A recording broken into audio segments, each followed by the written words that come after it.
Salut. Des intégrales elliptiques aux séries hypergéométriques. Donc c'est l'idée du fil numéro 1 qui permet d'établir la formule de Ramanujan avec 1 sur pi en fonction d'une série à coefficient rationnel. Un fil numéro 1 dans lequel on fait passer, on réécrit les intégrales elliptiques de première et deuxième espèce sous forme de série. Donc première vidéo avec toutes les lignes principales de calcul. Pour ce qui est des petits détails, c'est renvoyé dans la partie 2 de cette qui porte le même titre, quoi. Donc intégrale elliptique de première espèce. Bon, pour faire le calcul, en fait, on va d'abord ramener la racine au numérateur en exhibant la racine sous la forme d'une puissance moins 1,5, comme on a ramené au numérateur. Et donc, on se retrouve avec un a plus b puissance alpha. On peut appliquer la formule du binôme généralisé. Donc, ce qui permet de développer tout ça sous la forme d'une somme. On reconnaît le n parmi moins 1 demi. Hein, faut voir quel sens ça a, mais ça, on le retrouve dans la partie 2. Alors, comme la somme converge uniformément, on peut intervertir le symbole somme et l'intégrale. Et on se retrouve avec simplement le signe puissance 2n θ sous le symbole intégral, qui est en fait bien connu comme étant intégrale de Wallis. Pareil, dont on fait le développement pour voir ce que ça donne dans la partie détail de calcul. Ici, on transforme le coefficient binomial n puissance moins 1,5 par moins 1 puissance n en symbole de Pochhammer, 1 demi n sur n factoriel. Ça, c'est une factorielle croissante. Et puis l'intégrale de Wallis qui donne en fait 2n factoriel sur 4 puissance n factoriel au carré fois pi sur 2. Là, on va juste réarranger le pi sur 2 en le mettant devant la somme. Et puis, on peut réécrire le 2n factoriel sur 4 puissance n factoriel carré, là. Ça redonne, de manière assez étonnante, exactement la même chose qu'avec le coefficient binomial, c'est-à-dire le Pochhammer de 1 demi sur n factoriel.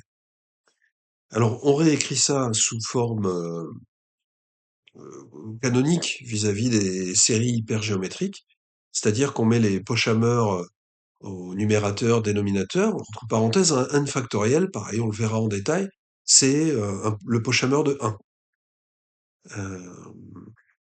Il ne reste plus qu'à écrire le paramètre de la série, donc k carré en l'occurrence, puissance n, et sur n factoriel. Et là, on a exactement la forme de la série 2,1 hypergéométrique. Donc le pi sur 2 en facteur devant, et puis la série 2f1 avec 1,5 et 1,5 qui sont les Pochhammer du numérateur, et 1 pour le dénominateur, avec le paramètre k carré. Voilà, ça établit la première série liée à k. Alors on va avoir besoin de la euh, deuxième intégrale elliptique, celle de deuxième espèce, qui vient directement de la longueur de l'arc de cercle, de l'arc d'ellipse en fait. Ici, on va suivre le même trajet, mis à part que la racine carrée, elle est déjà au numérateur. Donc on a une puissance 1 demi au moment où on veut développer la formule du binôme généralisé. Donc on a des coefficients binomiaux en n parmi 1 demi euh, au lieu de n parmi moins 1 demi, quoi. Mais pour le reste, ça va pas changer. On a toujours la convergence uniforme, on garde toujours le signe puissance 2n θ derrière l'intégrale. Euh, donc ça nous donnera le même résultat déjà trouvé et recalculé dans la partie détail de Wallis. On va se concentrer plus, enfin, on se concentrera aussi, on fera aussi le calcul du coefficient binomial n parmi 1 demi, qui se transforme en un Pochhammer presque le même que l'autre, mais cette fois c'est un moins 1 demi, euh, sur n factoriel toujours. Et puis bah, pour le reste, on l'avait déjà en fait, hein, le k carré puissance n, lui, il reste, on le mettra au bout, et puis l'intégrale de Wallis, on l'avait déjà calculé.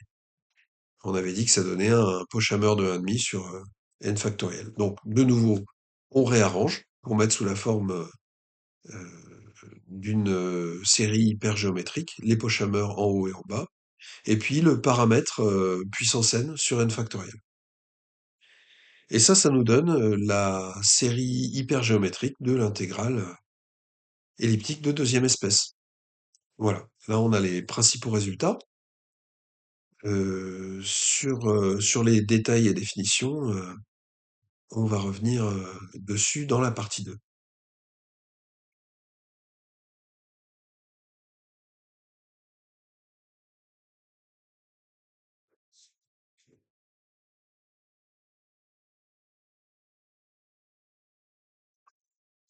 Et hop, c'est encadré. Très bien.